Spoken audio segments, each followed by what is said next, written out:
Hanya 1 abad yang lalu panggilan video call bahkan belum dapat dibayangkan. Tapi bagaimana jika aku katakan Al-Quran telah mengisyaratkan teknologi ini 1400 tahun yang lalu? Dan tidak hanya itu, membawa orang dari satu benua ke benua lain dengan pesawat terbang, menyembuhkan kebutaan dan banyak kemajuan teknologi lainnya. Al-Quran adalah kitab yang mengandung banyak rahasia, penuh dengan pesan dan tanda yang tersembunyi secara halus untuk setiap era. Bagaimana jika petunjuk mengenai teknologi masa depan tersembunyi di dalam ayat-ayatnya? Jika kamu siap, mari kita bahas satu persatu. Dalam surah Al-An'am, kita melihat ayat berikut. Wala rotbi wa la yabisin illa fi kitabim mubin. Artinya tidak ada sehelai daun pun yang gugur yang tidak diketahuinya. Tidak ada sebutir biji pun dalam kegelapan bumi, dan tidak pula sesuatu yang basah atau yang kering yang tidak tertulis dalam kitab yang nyata. Jadi, menurut ayat ini, semuanya ada di dalam Al-Quran. Namun tidak secara lengkap atau berdasarkan nama, melainkan melalui tanda-tanda, ringkasan, dan prinsip-prinsip mendasar. Sekarang kita akan melihat 7 mukjizat para nabi yang disebutkan dalam Al-Quran, dan tanda-tanda yang tersembunyi di dalamnya. Saat kita semakin dekat dengan yang terakhir, tanda-tanda ini akan semakin mengejutkanmu. Di surat An-Naml ayat 38 hingga 40. Sebuah peristiwa yang benar-benar menarik dijelaskan. Berdasarkan ayat-ayat ini, Sulaiman alaihissalam meminta tahta Ratu Syeba yang akan dibawa kepadanya dari negeri yang sangat jauh. Dan seseorang yang memiliki pengetahuan dari kitab suci berkata, dia dapat mewujudkannya dalam sekejap mata. Dan seketika singgasananya muncul tepat di hadapan Sulaiman alaihissalam.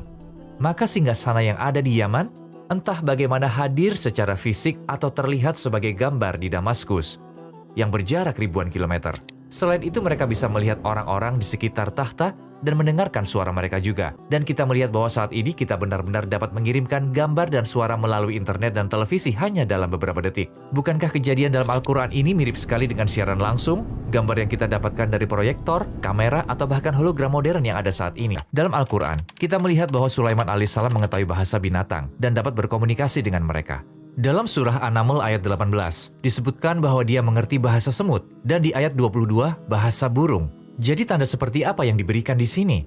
Faktanya, memahami bahasa hewan menunjukkan bahwa di masa depan, orang mungkin bisa memahami bagaimana hewan berkomunikasi dan apa yang mampu mereka lakukan. Jika kita memahami sepenuhnya kemampuan hewan, kita bisa memberi mereka tugas di banyak bidang kehidupan sehari-hari. Ini sebenarnya sesuatu yang sudah mulai kami lakukan. Merpati telah digunakan untuk mengirim pesan dan surat. Burung beo telah dilatih untuk berbicara. Kami telah menemukan cara menggunakan ulat sutra untuk membuat pakaian. Sama halnya, kita telah mempelajari bahasa anjing dan menggunakan indera penciumannya yang tajam untuk memerangi kejahatan narkotika. Spesies tikus tertentu juga digunakan dalam deteksi ranjau karena hidung mereka yang sangat sensitif. Dan kami menggunakan kemampuan sonar lumba-lumba yang canggih dalam misi pencarian dan penyelamatan kapal selam serta dalam menemukan ranjau laut. Jadi mukjizat Sulaiman alaihissalam dalam memahami bahasa hewan dan menggunakannya untuk tugas-tugas tertentu menunjukkan bahwa kita mungkin menemukan lebih banyak lagi kemampuan mereka dan menemukan cara baru untuk mengambil manfaat darinya di masa mendatang.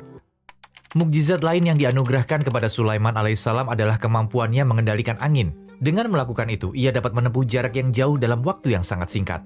Dalam surah Saba, Allah berfirman, dan kami tundukkan angin bagi Sulaiman, yang perjalanannya pada waktu pagi sama dengan perjalanan sebulan, dan perjalanannya pada waktu sore sama dengan perjalanan sebulan pula. Ayat ini menggambarkan bagaimana sebuah perjalanan yang biasanya memakan waktu 1 bulan dapat diselesaikan hanya dalam sebagian hari. Saat ini dengan teknologi baru, kita menghitung cara menggunakan angin, menggabungkan bahan yang tepat, dan membangun pesawat terbang. Dan seperti tanda pada ayat tersebut, sekarang kita menyelesaikan perjalanan jauh dalam waktu yang sangat singkat. Kita bahkan bisa berada di lebih dari 1 negara pada hari yang sama. Perjalanan yang dulu memakan waktu sebulan penuh kini hanya memakan waktu beberapa jam saja.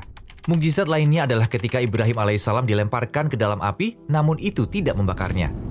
Penguasa tiran Nimrod menjadi marah padanya dan memerintahkan anak buahnya untuk menyiapkan api besar. Namun ketika Ibrahim alaihissalam dilemparkan ke dalam api, sesuatu yang mengejutkan terjadi. Api itu tidak melukainya sama sekali. Tentu saja ini adalah sebuah keajaiban yang terjadi, khusus untuk Nabi besar ini. Dan faktanya, pada pertengahan abad ke-20, untuk pertama kalinya, pakaian tahan api mulai diproduksi, terutama untuk petugas pemadam kebakaran. Pada tahun 1960-an, material khusus seperti Nomex dan Kevlar ditemukan. Nomex dapat menahan suhu hingga 370 derajat Celcius dan memiliki ketahanan tinggi terhadap kebakaran. Sementara Kevlar dapat menahan panas hingga 450 derajat Celcius. Dengan inovasi ini, petugas pemadam kebakaran kini dapat menahan api dengan lebih efektif. Dan ini membantu mereka tetap terlindungi selama beberapa menit selama operasi penyelamatan darurat. Dalam surah Al-Baqarah, Musa alaihissalam memukul batu dengan tongkatnya, dan tiba-tiba 12 mata air menyembur keluar. Bayangkan saja, dengan satu sentuhan tongkat, sebuah batu kering tak bernyawa di tengah gurun tandus berubah menjadi sumber air yang melimpah. 12 mata air mulai mengalir, dan orang-orang yang kehausan akhirnya meminumnya. Namun pesan apa lagi yang tersembunyi dalam mukjizat ini? Hal itu sebenarnya menunjukkan bahwa pengambilan air dari bawah tanah adalah mungkin. Dengan kata lain, hal itu tampaknya menunjuk pada teknologi pengeboran yang kita gunakan saat ini. Metode ini sudah ada sejak abad ke-19. Dan sejak penemuannya, mesin bor telah memungkinkan kita untuk mengakses air bawah tanah, minyak, dan sumber daya alam lainnya. Jadi melihat air muncul dari batu saat dipukul dengan tongkat telah menginspirasi orang untuk membayangkan teknologi masa depan. Dalam surah Ali Imran, Isa alaihissalam juga dikenal sebagai Yesus berkata, "Dan aku menyembuhkan orang yang buta sejak dari lahir dan penyakit kusta, dan aku menghidupkan orang mati dengan izin Allah." Berikut ini adalah beberapa mukjizat Isa alaihissalam yang paling terkenal. Sekarang mari kita lihat lebih dekat salah satunya, menyembuhkan orang yang terlahir buta. Saat ini dengan kemajuan seperti terapi gen dan perawatan sel punca, beberapa bentuk kebutaan bawaan sebenarnya dapat diobati. Sekali lagi, hingga abad ke-20, penyakit kusta tidak ada obatnya. Namun saat ini, hal ini dapat diobati dengan obat-obatan tertentu untuk jangka waktu 6 bulan sampai 2 tahun. Faktanya, saat ini kecuali di wilayah tertentu, jumlah kasus kusta telah turun hingga hampir nol. Tanda terakhir dan paling menakjubkan adalah mukjizat Sulaiman alaihissalam, membawa jin di bawah komandonya dan membuat mereka bekerja untuk kebaikan. Atas kehendak Allah, Sulaiman alaihissalam membuat jin menyelam ke dalam laut untuk mengeluarkan permata berharga, membangun bangunan megah, dan melakukan segala macam tugas sulit untuknya. Bediüzzaman mengatakan bahwa ada banyak tanda-tanda dalam mukjizat ini, dan bahwa jin sebenarnya bisa dikendalikan dan menjadi pelayan manusia dalam pekerjaannya. Tapi tentu saja hal ini tidak akan terjadi melalui hal-hal seperti meramal, sihir, atau praktik lain yang bertentangan dengan prinsip-prinsip Islam. Ia mengatakan hal itu dapat terjadi karena beberapa rahasia tersembunyi di dalam Al-Quran. Tentu saja kita masih belum tahu bagaimana ini bisa tercapai, namun hal ini masih menjadi misteri hingga saat ini. Ini mungkin akan menjadi kenyataan di masa mendatang.